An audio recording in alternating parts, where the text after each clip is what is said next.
बिस्मिल्लाहिर्रहमानिर्रहीम। मेरा नाम महमूद नादी है। अस्सलाम वालेकुम वरहमतुल्लाहि वबरकातुहू।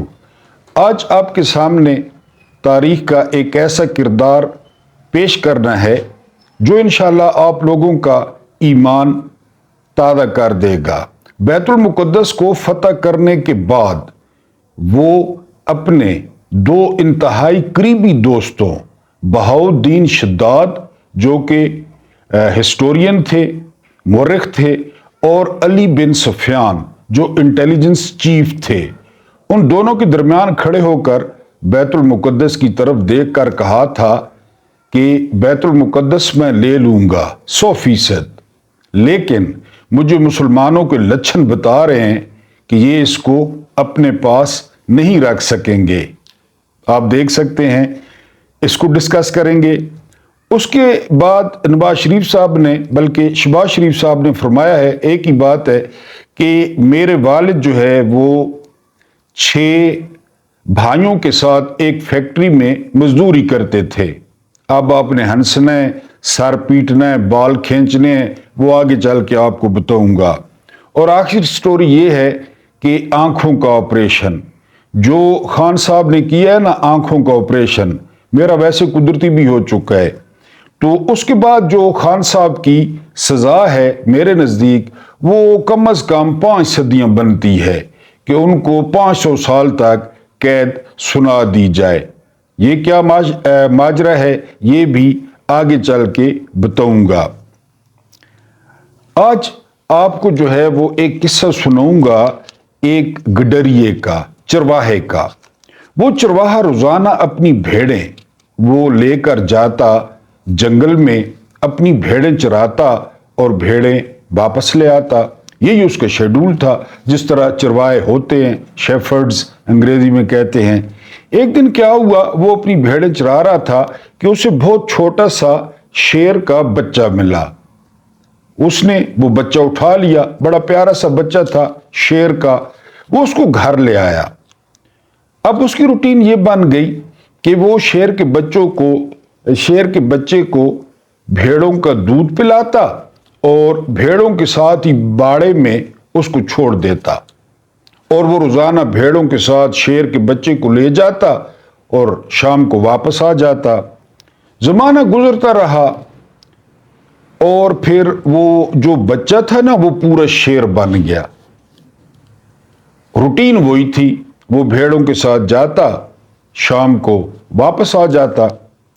तो एक दिन क्या हुआ, वो गडरिया जब अपना रेवड़ चरा रहा था तो एक जंगली शेर ने, ओरिजिनल शेर ने भेड़ों पर हमला कर दिया। जब वो हमला करने के लिए आगे बढ़ा तो उसके सामने वो पालतू शेर वो आ गया। उसने कहा, खबरदार, ये मेरी माएँ हैं, तुम इन पर हमला नहीं कर सकते।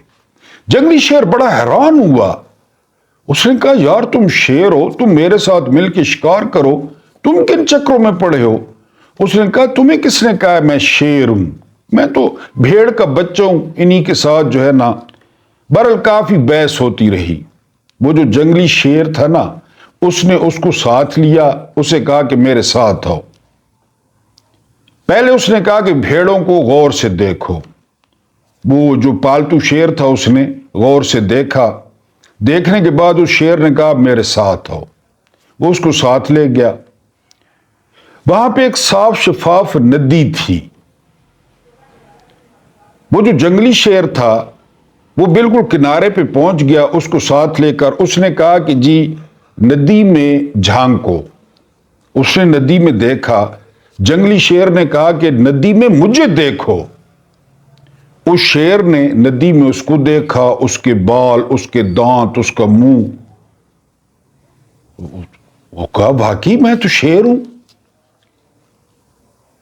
फिर जंगली शेर को देखकर जब वो धाड़ा अपने ओरिजिनल रंग में, तो फिर पूरे जंगल में धाड़ सुनाई दी और उसको पता चल गया कि मैं शेर हूं। मेरी जुबान का भी मसला है, मेरे तलफ़ुज़ का भी मसला है, मेरी आंखों का भी मसला है, लेकिन शुक्र है रब बारी ताला का कि मैं आपके सामने बैठता हूँ, आप दरगुजर फरमाया करें, माफ़ कर दिया करें। वीडियो लंबी हो जाती है, लेकिन टॉपिक देखें ना, मैं कौन से टॉपिक आपके साथ डिस्कस करता हूँ। रनिंग कमेंट्री 1000 दफ़ा कह चुका हूँ, आप नहीं सुनते। आप एक किस्त में, 2 किस्तों में, 3 किस्तों में, 4 किस्तों में वीडियो सुन लिया करें, लेकिन जब आप कमेंट्स करते हैं ना तो मेरा दिल बड़ा दुखता है। मैं कहता हूँ अब सुबह जो लेबर डे पे मैंने आज वीलॉग बनाया, बहुत कम लोगों ने सुना। तो लेबर डे कोई मामूली चीज है? आप वो मेरे वाला वीलॉग सुने ना कि लेबर डे असल में क्या था। हराम खोर छुट्टी करते हैं आजकल, हराम खोर, और जो हलाल वाले हैं, यानी अक्सरियत हराम खोर, हुकूमतों की बात कर रहा हूं, और जो हलाल वाले हैं वो तो आज भी बैठे थे बेलचे पकड़ के, और आज भी रेडियां लगाए हुए थे जिनके नाम पे छुट्टी खड़काई है हम सब ने।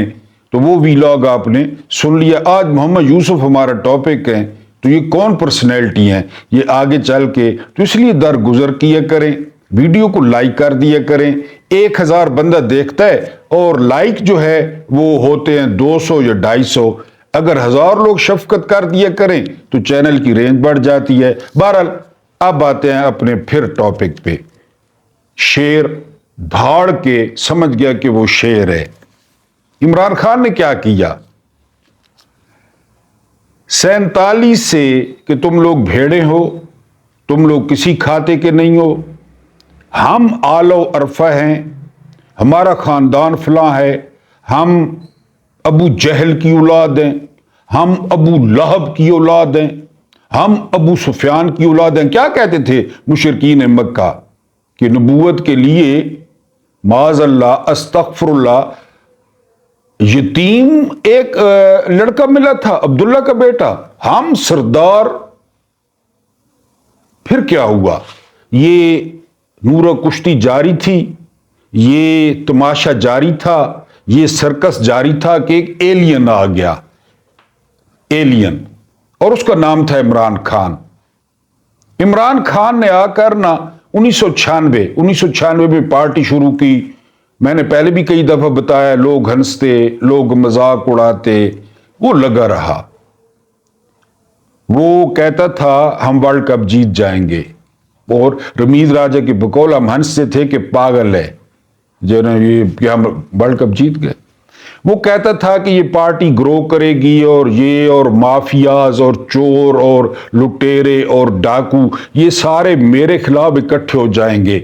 मेरे जैसा बंदा सोचता था क्या पिदी और क्या पिदी का शोरबा, वो इतने बड़े बड़े खानदान हैं, वो इतनी बड़ी बड़ी पार्टियां हैं, खान साहब कहते हैं मेरे खिलाफ इकट्ठे हो जाएंगे। यानी अभी श्रीलंका कहे कि अमेरिका, रशिया, फ्रांस, बरतानिया, इजराइल ये मेरे खिलाफ इकट्ठे हो जाएंगे, श्रीलंका कहे तो आप हंसेंगे। जाहिर है कि श्रीलंका की क्या औकात है, या मालदीव्स के। यही बात इमरान खान की थी, लोग हंसते।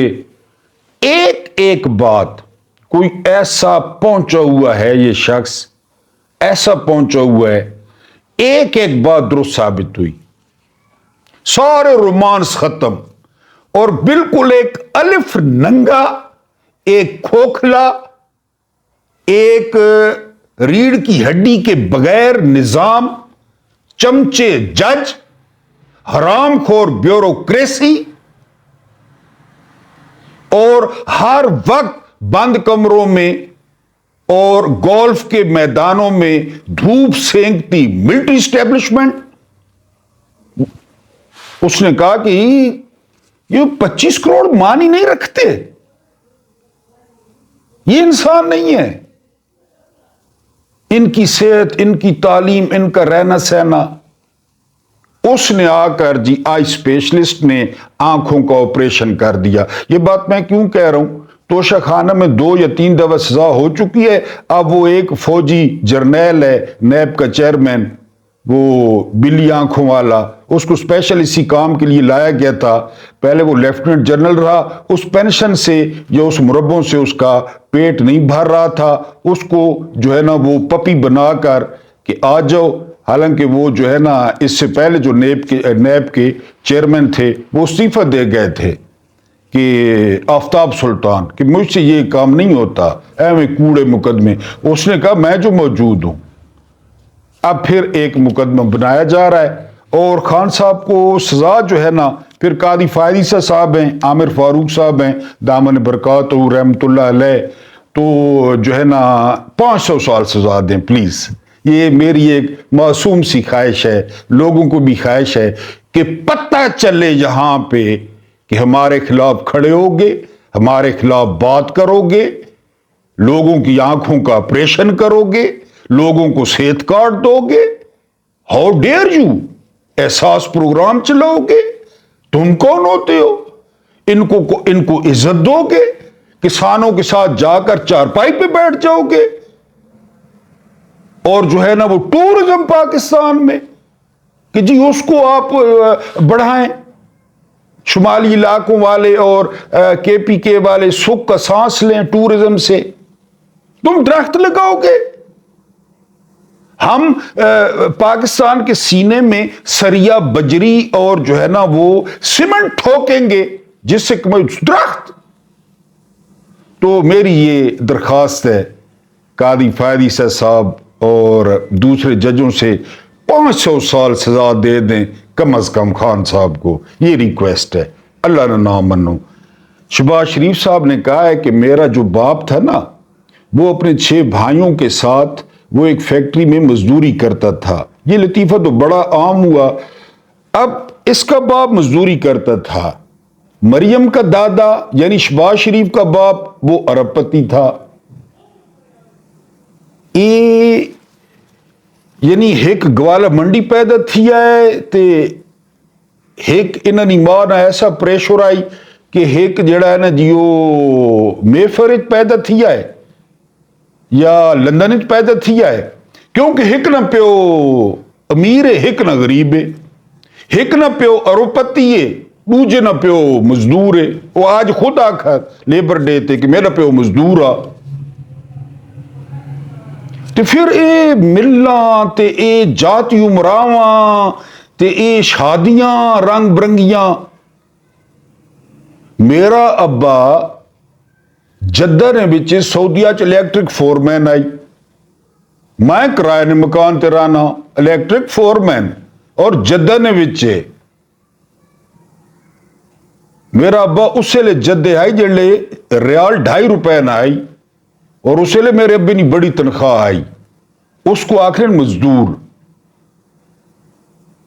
تے میں تے کرائے مکان تے رہنا، سارے کول گڈیاں ہی کون ہیں، سارے کول جڑا ہے نا جی میفر ہی کون ہیں اور جڑا ہے نا ایون فیلڈ ہی کون ہیں اور اس تو علاوہ 5 بیویاں ہی کون ہیں، منقولہ غیر منقولہ بیویاں ہوئی کون ہیں، کچھ ہی کو نہیں. اس نا ابا مزدور آئی تھے کتنے پہنچے کھلے.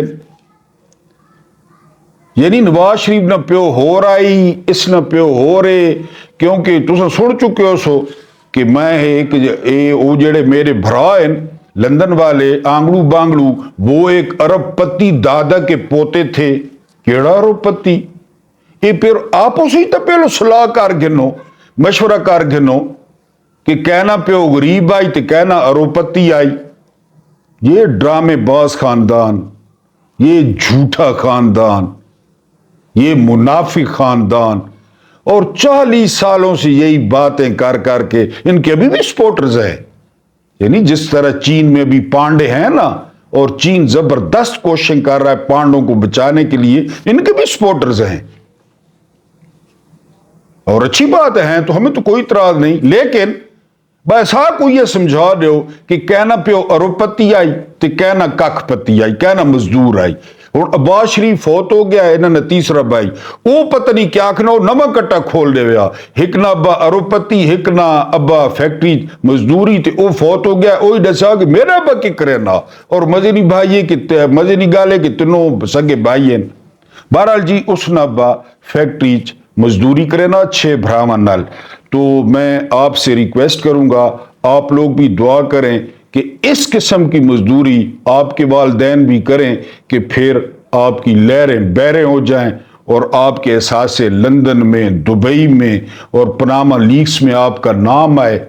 और आप 11-11 लाख के जूते पहने, आपके पास 13-13 लाख का जो है ना वो पर्स हो, वो गूची होती है कि ऊंची होती है, पता नहीं क्या होती है, उस तरह के वो बैग हो आपके पास। तो बहरहाल जी उसने कहा है कि मेरा बाप जो है वो एक फैक्ट्री में 6 भाइयों के साथ मजदूरी करते थे और कोई शक नहीं है। इसके इसहाक डार के बाप की साइकिलों की दुकान थी चंदनदीन की लाहौर में, किराए पे भी देता था, पंक्चर भी लगाता था। बड़ी अच्छी बात है, हम तो वैसे भी मजदूरों के हक में, मजदूरी के हक में है। लेकिन इसहाक डार पत्नी और इन्होंने अब्बे केड़ी मजदूरी करे ना जेड़ी सारे अब्बे नहीं कर सके, और इया मुल्क के इया रुपया है, इस उआ कैद आदम बड़ो है।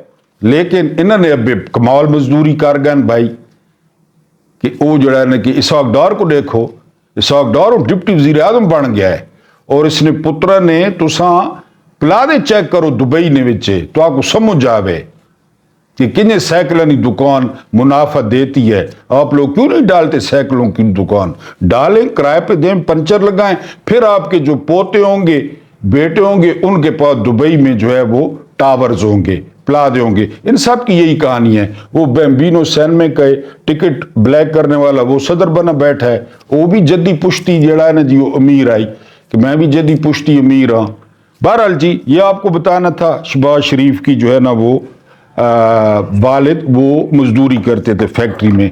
अब हम मेन स्टोरी पे आते हैं। मैंने आपसे माजरत कर लिया ना कि टॉपिक इस तरह होते हैं, आप यूट्यूब पे चले जाएं, आप सुने खबरें, ज्यादातर सनसनी ये हो गया, फलाने जर्नैल को कब्ज हो गई, फलाने जर्नैल को पेचुश लग गए, 3 गाड़ियां उधर गई, 5 गाड़ियां अड्याला गई, और जी ब्रेकिंग न्यूज, और जड़ा है ना जी कुछ क्या हुआ है बताए ना। ये जो रोजाना वीलॉग सुने, इमरान खान बाहर, इमरान खान अंदर, डील तय, मैंडेट वापस, वो थंबनेल मुझे उस तरह बनाने नहीं आते। जो थंबनेल पे लिखा होता है वही आपके सामने पेश करता हूं, उस पर भी आप एतराज करते हैं। शफकत किया करें और दरगुजर किया करें और सुन लिया करें 3 किस्तों में, 4 किस्तों में। हाँ, अगर वीडियो में वैल्यू ना हो फिर आप नीचे गिला करें ना कि आपने हमारा टाइम जाया किया। मैं जिस शख्स की आपको बताने जा रहा हूं, जिस शख्स के बारे में, इस शख्स के बारे में अगर आपको इतना पहले पता हो तो आप कमेंट्स में लिख दें। और यही तो शख्स थे यार, यही तो लोग थे। वो इनकी बात करते हैं, एक का बाप खरबपति और एक का फैक्ट्री में मजदूर, इनकी बात करें। बंदे तो ये थे। यूथ को तो इसकी जरूरत है। कितना जो है ना वो असर और कितना इंपैक्ट क्रिएट किया है अर्तुगरुल ने, पता है ना आपको। ये होता है, मैं इसलिए ये कोशिश करता हूं आपको मुल्कों की सैर, पर्सनैलिटीज के बारे में आप आधा सुन लिया करें। और फिर मेरी जुबान का मसला है, उर्दू का मसला है, मैं पेंडू हूं, मैं नहीं बोल सकता, लिहाजा दरगुजर किया करें। अब आते हैं अपनी मेन स्टोरी पे।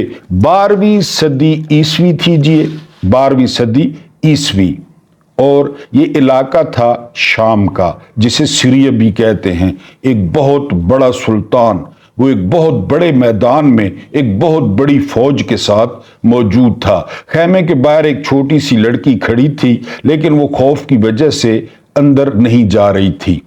काफी उसने हिम्मत जमा की और हिम्मत करके वो खैमे के अंदर चली गई, लेकिन वो डर की वजह से कांप रही थी। सामने उस वक्त का सुल्तान बैठा था। सुल्तान ने लड़की से आने का मकसद पूछा। लड़की ने डरते डरते कहा कि अभी जो आपने इलाका फतह किया है, एजाज जगह का नाम था, वो मुझे चाहिए। तो उस एजाज को फतह करने के लिए इतना भारी नुकसान हुआ था सुल्तान को, और सुल्तान खुद मरते मरते बचा था एजाज को फतह करने में, और वो लड़की कह रही थी मुझे एजाज चाहिए। सुल्तान इनकार न कर सके और उन्होंने जो है वो एजाज दे दिया। एजाज मांगती हो तो एजाज तुम्हारा हुआ, सुल्तान ने कहा। यानी उसकी ये कहकर बहुत सारी दौलत भी उसे दी, एजाज भी दिया। और ये बात जानता था सुल्तान कि लड़की को दुश्मनों ने वर्गला कर मेरे पास भेजा है कि मैं इसकी बात टाल नहीं सकूंगा। क्यों नहीं टाल सकूंगा? क्योंकि ये लड़की नूरुद्दीन मोहम्मद जंगी की बेटी थी। ये वही नूरुद्दीन जंगी था जिसने रोज़ा अक़दस की तरफ जाती हुई सुरंग बंद करवाई थी और 2 फासिक यहूदियों को कत्ल किया था, और जिसको रिसालत माब सल्लल्लाहु अलैहि वसल्लम वो ख्वाब में मिले थे। ये वही जंगी था और ये छोटी लड़की उसकी बेटी थी। सुल्तान ने एजाज उसको दे दिया, शहर पूरा। फिर क्या हुआ? नूरुद्दीन जंगी की बेटी जिससे शहर मांगने आई थी, कहानी यहां से स्टार्ट होती है, वो नजमुद्दीन अयूब का बेटा मोहम्मद यूसुफ था, जो इराक के शहर तकरीत में पैदा हुआ, जो अरब नहीं था, कुर्द था, जो नस्लन कुर्द था, और वो कोई और नहीं, मोहम्मद यूसुफ अल मारूफ सुल्तान सलाहुद्दीन अयूबी था। एक इस्लामी तारीख का नाकाबिले फरामोश किरदार। जिस तरह एजाज शहर दिया 1 मिनट में, उस तरह अयूबी को सल्तनत नहीं मिली थी। क्या आप कहें कि वो पैदाइशी शहजादा था या वो किसी का वलीयत था? नहीं नहीं, उसको इस तरह सल्तनत नहीं मिली थी।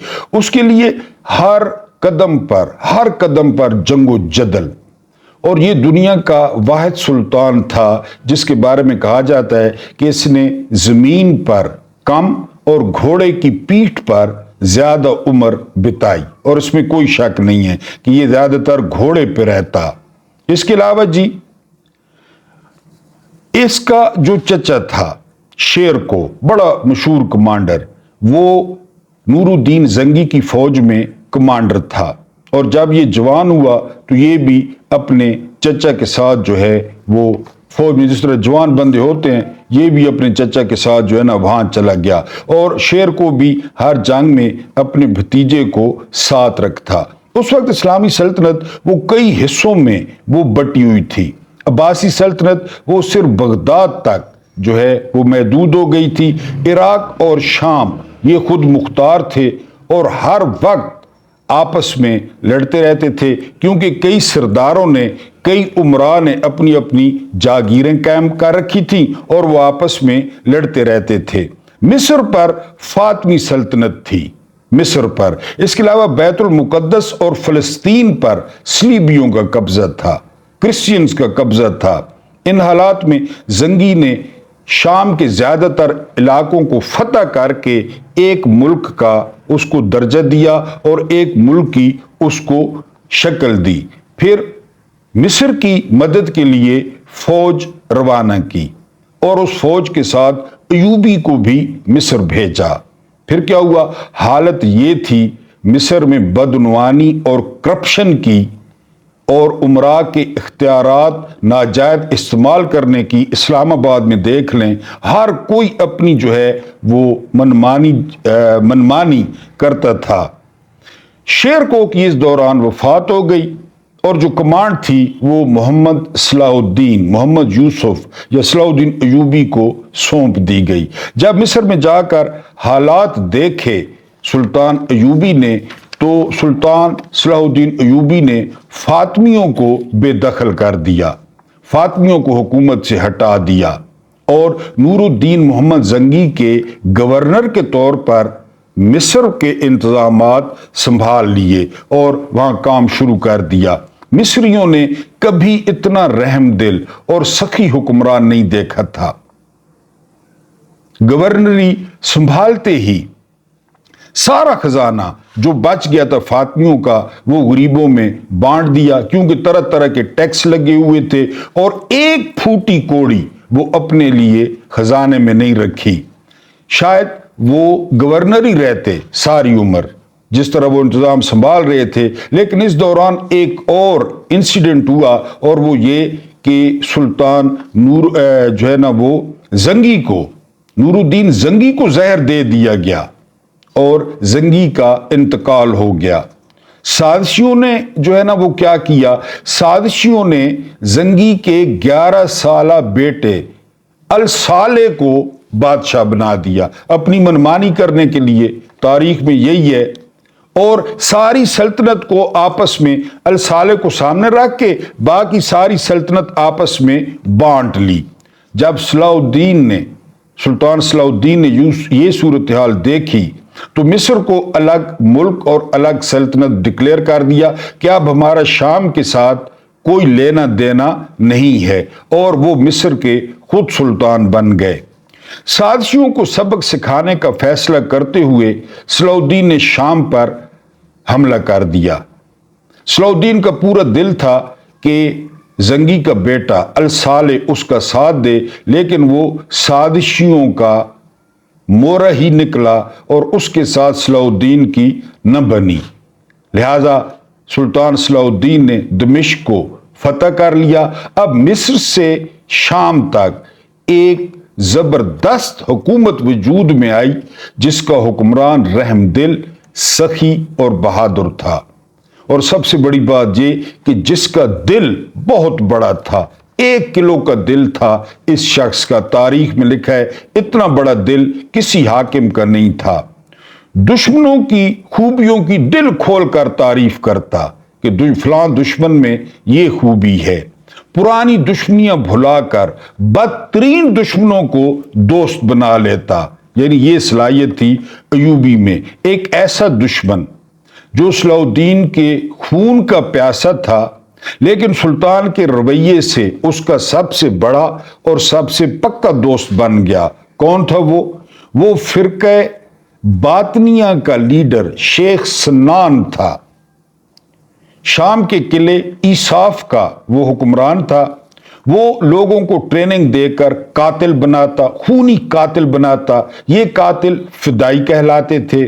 فدائی حشیش کا عام استعمال کرتے، حشیش کا، اس لیے انہیں حشیشین بھی کہا جاتا تھا حشیش استعمال کرتے ہوئے۔ اس کے علاوہ بعد میں حشیشین کا لفظ انگریزی لفظ اسیسن بن گیا، قاتل، خونی قاتل، جس کا مطلب ہے خونی قاتل، اسیسن۔ یہ اتنے خطرناک لوگ تھے کہ اسلامی دنیا کے بڑے سے بڑا جو حکمران تھا وہ ان سے کانپتا تھا، ان سے ڈرتا تھا۔ اسی دوران فدائیوں کو ایوبی کے قتل کا حکم مل گیا کہ وہ ایوبی کو قتل کر ڈالیں۔ اب وہ کنٹرول سے باہر ہو رہا ہے۔ پھر کیا ہوا؟ وجہ یہ تھی کہ نور الدین زنگی کے سازشی وزیر وہ سنان کے پاس پہنچے اور انہوں نے سنان کو کہا کہ ہم ایوبی کو جنگ میں نہیں ہرا سکتے، یہ اتنا خزانہ ہے، یہ لے لو اور اپنے کسی لڑکے سے قتل کرا دو۔ اور پھر انہوں نے سنان کو بہت بڑا مال و دولت دیا کہ وہ ایوبی کو قتل کرائے۔ شیخ سنان مان گیا، ان کا کام یہی تھا۔ فدائی قتل کے لیے نکل کھڑے ہوئے۔ پھر ایک انتہائی خونی کھیل شروع ہوا۔ کس طرح؟ پہلے ایک گروپ آیا جو ناکام رہا، قاتل خیمے میں داخل ہو گیا، ان کے سر پر خنجر سے حملہ کیا، سر پر خنجر سے حملہ کیا۔ لیکن آپ وہ جنگی تیاری دیکھیں کہ اوپر پگڑی بندھی ہوئی تھی سوتے ہوئے، لیکن نیچے خود تھا، خود ہیلمٹ، آپ نے دیکھا ہوگا پرانی تاریخی فلموں میں، وہ نیچے پہنا ہوا تھا، لہذا خنجر کو اس نے روک لیا۔ خنجر کا وار ناکام رہا۔ محافظوں نے فدائی کو قتل کر دیا۔ وہ فدائی قتل ہوا تو ایک اور آ گیا، وہ بھی مارا گیا، تو تیسرا آیا اسی خیمے میں، وہ بھی مارا گیا۔ لیکن سلطان سمجھ گئے کہ جب تک شیخ سنان کا خاتمہ نہیں ہوگا ان کی زندگی پر یہ حملے ہوتے رہیں گے۔ تاریخ لکھتی ہے، بلکہ بہاؤالدین شداد لکھتے ہیں کہ مجموعی طور پر فدائیوں نے ایوبی پر 7 حملے کیے تھے مجموعی طور پہ۔ تو ایوبی سمجھ گئے کہ اب اور کوئی چارہ کار نہیں ہے، چنانچہ وہ بہت بڑی فوج لے کر نکلے اور ایصاف قلعے کا محاصرہ کر لیا، ایصاف کا جو شیخ سنان کے پاس تھا۔ ایک بار پھر ریکویسٹ ہے کہ ابھی تک ویڈیو لائک نہیں کی تو لائک کر دے، کیونکہ چینل جو ہے وہ رپورٹ ہوتا ہے مسلسل۔ سنان اندر موجود تھا، جب محاصرہ ہوا سنان اندر تھا، سنان کو کوئی پرواہ نہیں تھی۔ پھر ایک رات عجیب واقعہ ہوا، یہ سننے والا ہے۔ जिसने सारे मामले का रुख ही बदल दिया। सुल्तान खैमे में सो रहे थे, अचानक उनकी आंख खुल गई। देखा कि खैमे के चिराग बुझ चुके थे और खैमे में कोई और भी मौजूद था। सुल्तान ने मुहाफिजों को पुकारा, वो दौड़कर आए, चिराग दोबारा जलाए गए। सबने हैरत अंगेज मंजर देखा। सुल्तान के बिस्तर के करीब एक बहुत बड़ा और तेज खंजर पड़ा था, उसके साथ एक कागज का टुकड़ा पड़ा था। बादशाह सलामत, कागज पे लिखा था, आप हमारे रहमो करम पर हैं, जरा होश में आइए। ये उस कागज पे लिखा था। सुल्तान बहुत हैरान हुआ। खैमे का जायजा लिया तो एक शख्स के कदमों के निशान दूर तक किला इसाफ तक जा रहे थे, लेकिन कोई पकड़ा न जा सका। सुल्तान अपने दुश्मनों की दीदा दलेरी और जंगी सलाहियतों से बहुत मुतासिर हुआ कि क्या बात है जी, मेरे खैमे में खंजर रख के, चिराग बुझा के, खत रख के, कमाल की बात है। बड़े हैरान हुए दीदा दलेरी पे। उन्होंने सनान को दोस्त बना लिया। अब देखें, जब ये चाल देखी ना तो उन्होंने सनान को कहा कि तुम कमाल के बंदे हो, अपनी खूबियों को पॉजिटिव इस्तेमाल करो। ऐसा पक्का दोस्त बनाया कि अब वो शख्स उन्हीं के दुश्मनों से अयूबी के साथ मिलकर लड़ता रहा। बाद मुर्रिखीन इस वाक़े को झूठ करार देते हैं। खैमे वाला, यानी वो जो खैमे वाला वाक़या था, बास कहते हैं कि सनान ने सख्त मुआसरे से तंग आकर रहम की दरख्वास्त की थी। यानी ये भी एक राय है कि खुद उसने दरख्वास्त की थी। किस्सा कुछ भी हो, बदतरीन शख्स को अपना इत्तेहादी व दोस्त बना लेना, ये कोई जो है वो मामूली बात नहीं है। यानी सलीबी सल्तनत से बड़ा चैलेंज, यानी ये सनान बन चुका था उस वक्त सुल्तान सलाहुद्दीन अयूबी के लिए। 1099 में जो है वो सलीबी सल्तनत ने बैतुल मुकद्दस पर कब्जा कर लिया। 1099 में, यानी उनकी हुकूमत को 100 होने को थे, यानी 100 साल होने को थे उनकी हुकूमत को, मगर वो अमन से रहने पर तैयार नहीं थे। 100 साल से वो हुकूमत कर रहे थे, लेकिन अभी भी वो अमन से रहने पर तैयार नहीं थे। सुल्तान ने सुलह की कोशिशें की, सलीबियों और मुसलमानों दोनों से जंगें भी की और हकीकत में अमन के मुआहदे भी किए, यानी दोनों के साथ। एक तरफ सलीबियों से मुआहदे, दूसरी तरफ तमाम मुसलमान हुक्मरानों की कॉन्फ्रेंस बुलाई और उन्हें कहा कि बंदे बनो और एक दूसरे के खिलाफ न लड़ो। इन मुआहदों से सुल्तान को जो है वो कुछ इत्मीनान और मोहलत मिल गई, लेकिन जल्दी जाहिर है ये मुआहदे टूटने लगे। खासकर मूसल का हुक्मरान बार बार सलीबियों के साथ मिलकर सुल्तान के खिलाफ साजिशें करता। जो मूसल का हुक्मरान था, मूसल के हुक्मरान को सख्त सजा देने के लिए शहर का मुआसरा कर लिया गया, लेकिन चूंकि मूसल के अंदर मुसलमान थे, हाकिम भी मुसलमान था, फिर अमन का मुआहदा हो गया, मुआहदा कर लिया सुल्तान ने। ताम सलीबी अपनी ताकत के नशे में वो सुलह उन्होंने नहीं की। 1177 में सुल्तान ने फौज जमा की और मिस्र से निकलकर फलस्तीन पर हमला कर दिया। यानी वो सलीबियों की साजिशें और जरा ताकत का नशा दूर करने के लिए शुरू में बहुत कामयाबी मिली, कई किले फतह हुए। अब बात समझनी है, लेकिन उन किलों की हिफाजत जरूरी थी। हर किले पर फौज सुल्तान छोड़ते गए। जब वो एक्चुअल फलस्तीन शहर पहुंचे तो आधी से कम फौज रह गई थी पीछे किलों में छोड़ते छोड़ते। उसके बाद जिसका सलीबियों ने फायदा उठाया, 25 नवंबर 1177 को अचानक हमला करके सुल्तान को पीछे धकेल दिया। आधी से कम फौज थी। ये जिंदगी की पहली नाकामी थी। नाकामी से जो है वो सबक सीखा जाता है। सुल्तान तो वैसे भी सुल्तान थे। उन्होंने जंग के बाद अपने भाई तुरान शाह को खत लिखा और खत में अहम बात क्या लिखी, हमने बड़ी मुश्किल से अपनी जान बचाई और हम बड़ी मुश्किल से अपनी जान बचाकर वहां से निकले। ये अपने भाई को हकीकत पसंदी लिखी सुल्तान ने। اور یہ بھی لکھا آخر میں کہ ہو سکتا ہے خدا کو ہم سے بہتر کام لینا ہو. یہ جو لوگ مایوس ہو جاتے ہیں نا ان کے لیے ہے. ہو سکتا ہے خدا کو ہم سے بہتر کام لینا ہو اس لیے ہم بچ گئے. اب شکست کا حساب برابر کرنے کے لیے بےتاب تھے سلطان، اور وہ موقع جلد آ گیا. رملہ کی فتح کے بعد صلیبی آپے سے باہر ہو گئے. یعنی وہ نہ کہ جی سلطان کو پیچھے دھکیلا ہے، اب جو ہے نا ہمارا کوئی مقابلہ نہیں کر سکتا. بیت المقدس کے صلیبی حکمرانوں نے دمشق پر حملہ کر دیا. دمشق پر وہ غلطی پر تھے. سلطان کی پوری طاقت برقرار تھی. وقتی طور پر تعداد کم ہوئی تھی کیونکہ قلعوں کے وہ حفاظت کے لیے چھوڑے تھے سلطان نے. بلڈون فور نام تھا کے لیے پوری فوج جو ہے وہ پہنچ گئی.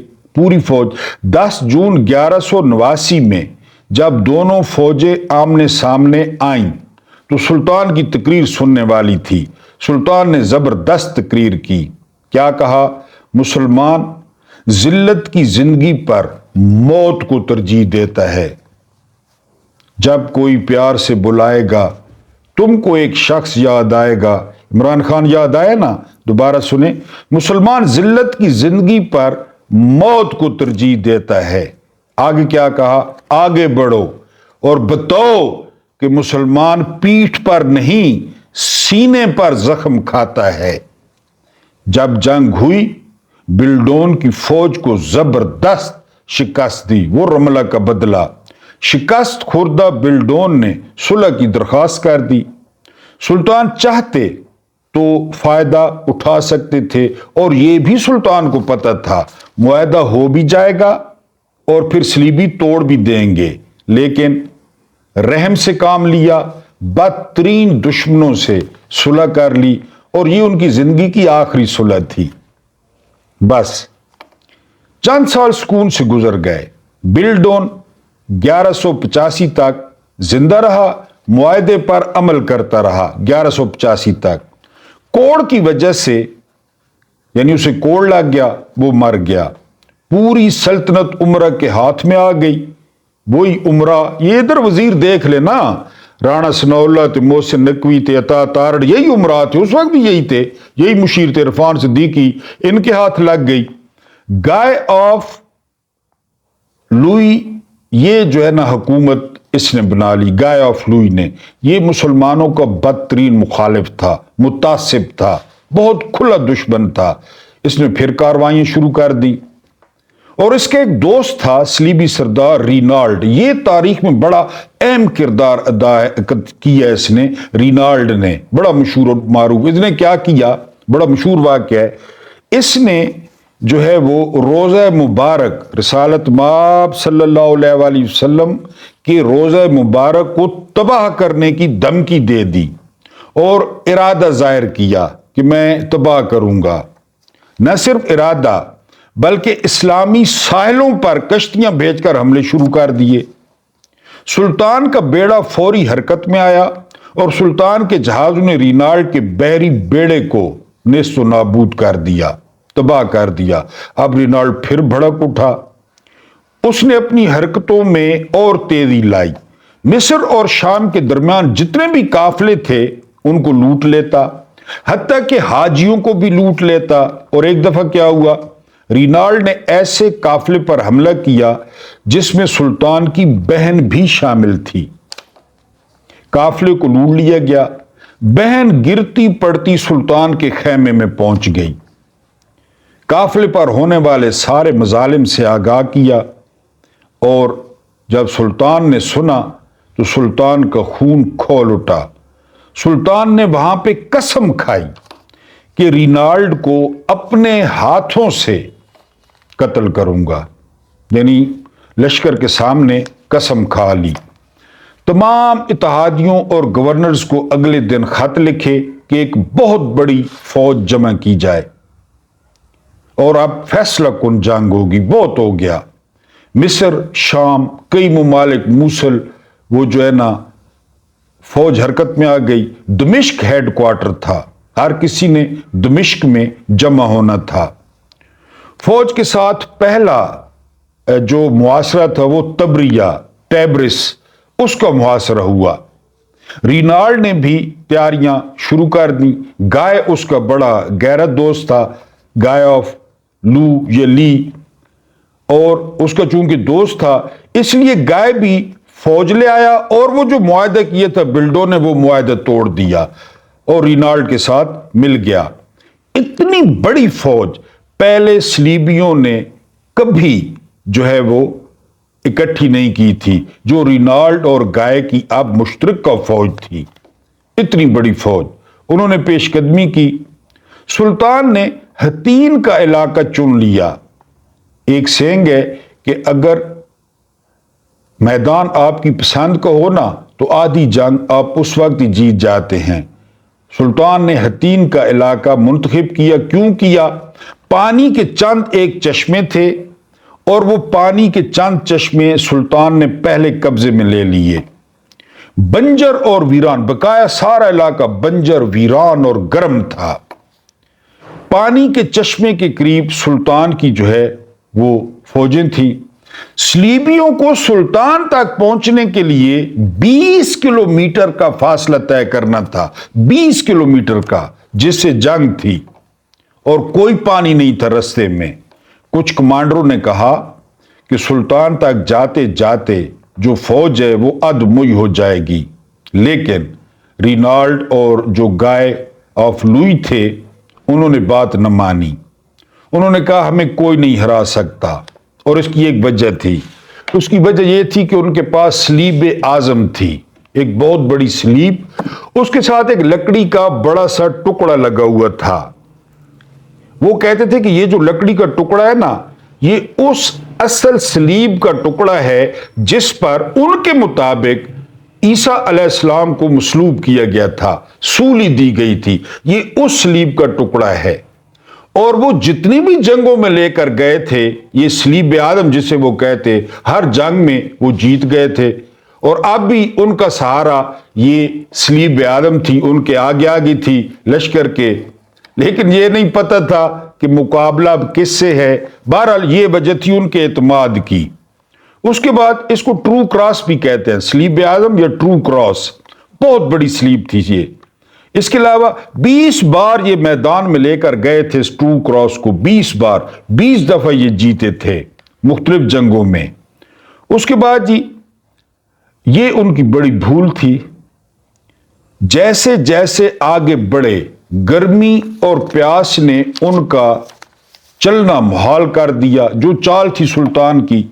جب سلطانی لشکر کے قریب پہنچے تو تھکن اور پیاس سے ان سے چلا بھی نہیں جا رہا تھا۔ پھر رات ہوئی، خیمے لگ گئے۔ رات کو سلطان نے کیا کیا، جتنے بھی وہ کیونکہ اتنی بڑی فوج تھی، گھوڑوں کے لیے پہاڑ پڑے تھے گھاس کے گٹھوں کے، ان گھاس کے گٹھوں کو سلطان نے آگ لگوا دی، آگ والے تیر چلا کے۔ اب ادھر پیاس، ادھر تھکن، ادھر آگ، ادھر دھواں، وہ پوری رات نہ سو سکے، اور آگ نے مزید ان کی پیاس بھڑکا دی، یعنی جو پہلے وہ پیاسے تھے۔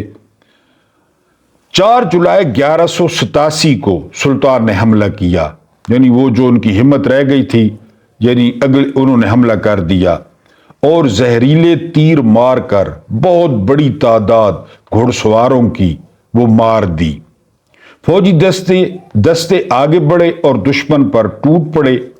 صلیبی بغیر لڑے میدان چھوڑ کے بھاگ گئے۔ جو ان کی حالت تھی میں نے بتایا، بھوک، پیاس، آگ، دھواں، رت جگہ، وہ پہلے ہی بھاگ گئے۔ انہوں نے کہا کہ ہمارے بس کی بات نہیں ہے۔ جو باقی بچے وہ جو ہے ان کے ساتھ سلیب اعظم بھی قبضے میں لے لی گئی، جو باقی بچ گئے ان سے وہ بھی جو ہے وہ قبضے میں لے لی گئی۔ رینالڈ اور گائے آف لوئی ان کو جنگی قیدی بنا لیا گیا، اور اس کے بعد تمام لوگوں کو پانی پلانے کا حکم دیا گیا۔ یہ تو پھر آپ کو پتہ ہے مسلمانوں کا، تمام فوجیوں کو پانی پلائیں، قیدیوں کو۔ گائے کو ٹھنڈا عرق گلاب پیش کیا گیا، بادشاہ تھا نا، ٹھنڈا عرق گلاب، لیکن कसम पूरी करने का वक्त आ गया और रिनाल्ड को अपने हाथों से सुल्तान ने कत्ल कर दिया, उसकी गर्दन उड़ा दी। गाय डर गया कि अब इसके बाद मेरी बारी है। तो सुल्तान ने मुस्कुराते हुए कहा कि बादशाहों को कत्ल नहीं करते। यह सुल्तान सलाउद्दीन अयूबी ने कहा। अब सुल्तान बैतुल मुकद्दस की तरफ बढ़ा।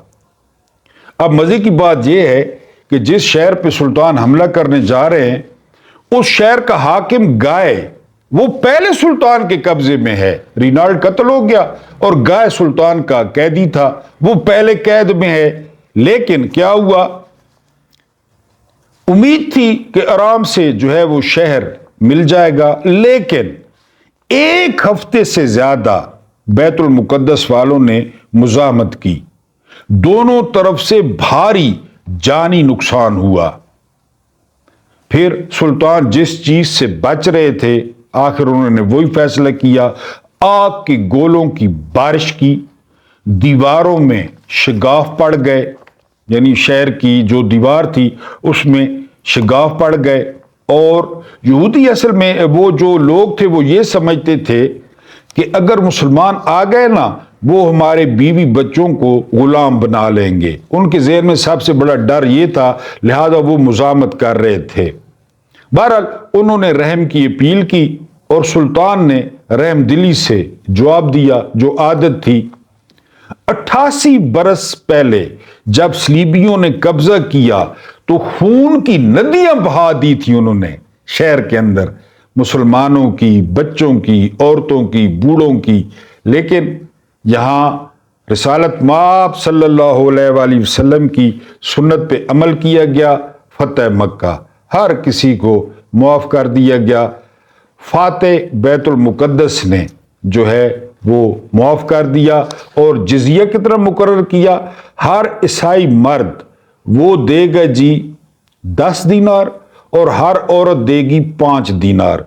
जो न दे सके उनको गुलाम बनाया जाएगा। इसी दौरान मजहबी जो रहनुमा थे, आजकल भी देख ले, सबसे पहले उन्होंने अपने अपने जिजिया दिया और हीरो और जवाहरात के संदूक लेकर सुल्तान की फौज के सामने से भागना और निकलना शुरू कर दिया, लोगों को छोड़ दिया पीछे। और उनके पास बोरियां थी हीरे और जवाहरात की। गरीब सलीबियों को पीछे छोड़ गए, जिनका फिदिया देने वाला कोई नहीं था और वो इंतहाई खौफजदा थे। तो सुल्तान ने वहां पे फरमाया कि रहम सिर्फ अमीरों के लिए नहीं है, बल्कि गरीबों के लिए भी है, और सबको मुफ्त आजाद कर दिया गया। उनमें से कई लोगों ने कहा कि वो इसी शहर में ठहरना चाहते हैं।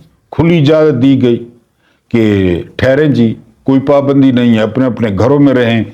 पूरा मगरिब वो सुल्तान की रहमदिली की गवाही देता है। जितनी भी किताबें हैं उसमें गवाही मौजूद है। 12 अक्टूबर 1187 को 88 साल बाद बैतुल मुकद्दस को फतह जो है वो कर लिया गया। क्या दिन था। गाय ऑफ लुई को आजाद कर दिया गया।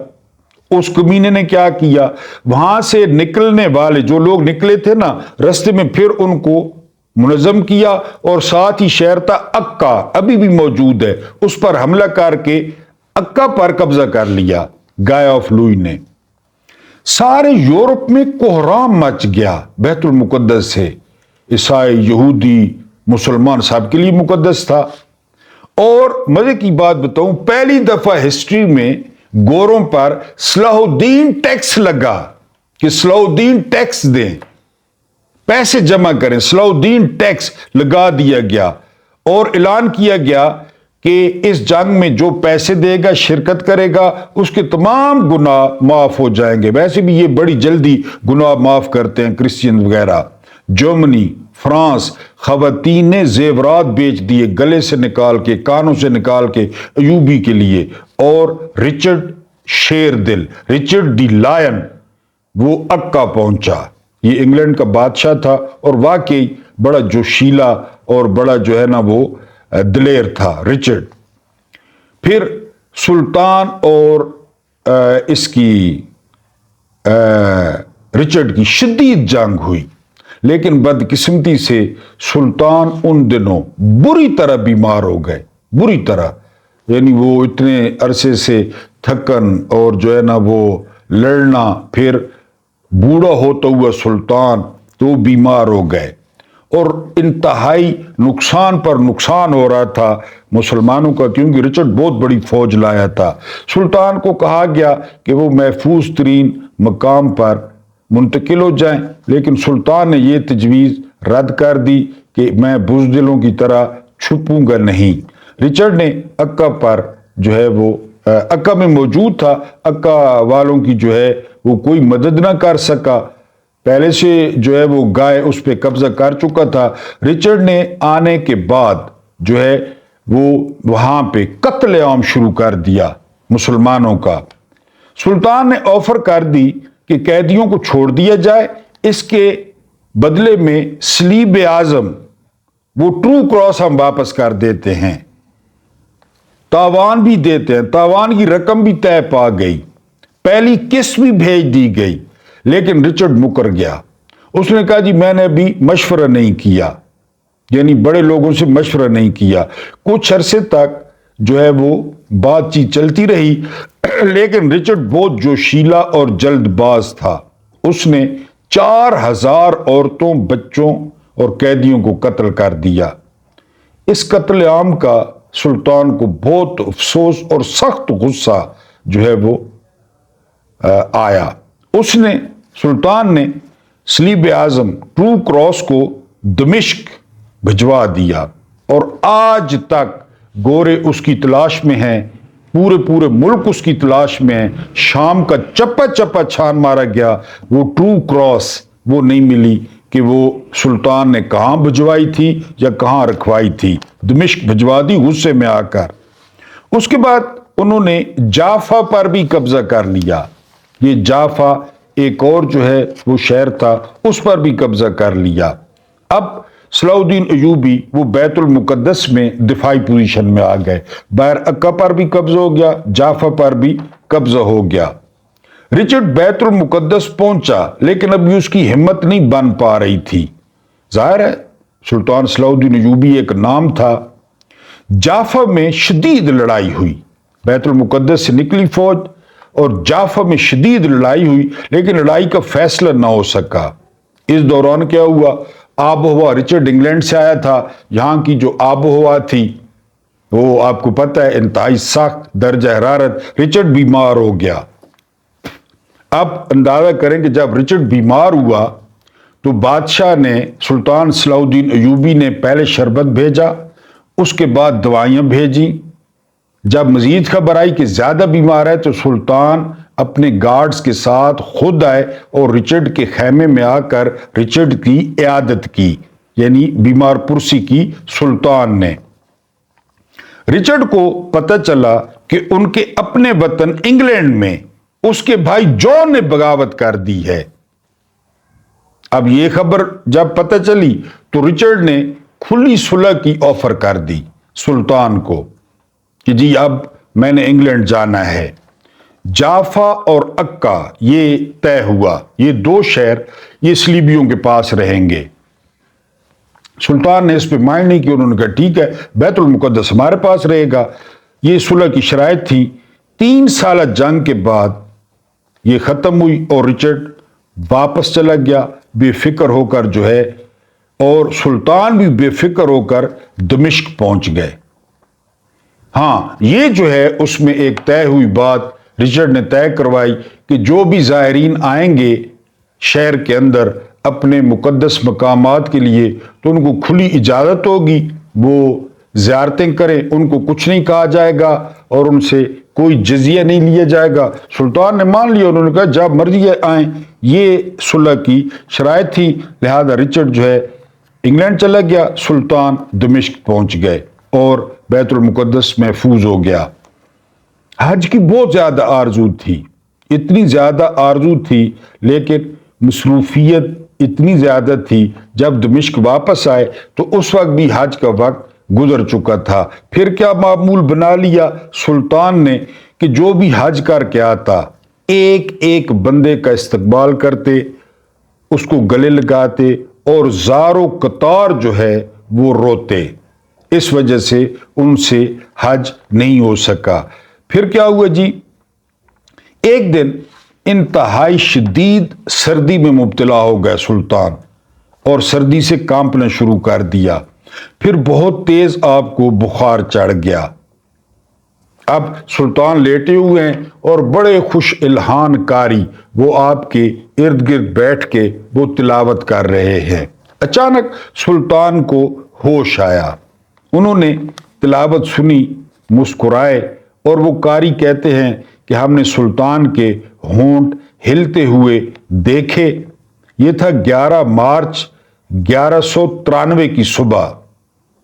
وہ ہونٹ ہلے اور آنکھیں بند ہوئیں، اور اس طرح اس عظیم المرتبت شخصیت نے 4 مارچ 1193 کی صبح کو آخری سانس لی۔ آپ کی روح پرواز کر گئی، پورا دمشق باہر آ گیا، اور جو ہے وہ دھاڑیں مار مار کر رونے لگا۔ لیکن سلطان چلے گئے۔ پھر کیا ہوا؟ پہلی جنگ عظیم، حالانکہ یہ کوئی مذہبی جنگ نہیں تھی، اس میں عثمانیوں کو شکست ہو گئی۔ ایک کمانڈر تھا فرانس کا، ہنری۔ جب وہ دمشق پہنچا، یہ اب میرے لیے، آپ کے لیے، لمبڑ ونوں کے لیے اور ایٹمی طاقتوں کے لیے، وہ نئے بڑے بڑے لہنگے اور گگرے پہننے والوں کے لیے، سر پہ ویسپے کے ٹائر لگانے والے، یہ سب کے لیے ہے، میرے سمیت۔ اس ہنری نے دمشق میں سلطان صلاح الدین ایوبی کی قبر کو ٹھوکریں ماری، ٹھوکریں، اور کہا کہ نکلو نا، ہم دوبارہ آ گئے ہیں۔ یہ ٹھوکریں کس کو ماری؟ ایوبی کی قبر کو؟ یا میں نہیں بولتا، آپ نے کمنٹس میں لکھ دینا ہے کہ یہ ٹھوکریں کس کو لگی، اور کہا کہ اب باہر نکلو، ہم دوبارہ آ گئے ہیں۔ اور ادھر ویڈیو اچھی لگی ہو تو لائک کر دیں، سبسکرائب ہم خیالوں کے ساتھ شیئر کر دیا کریں۔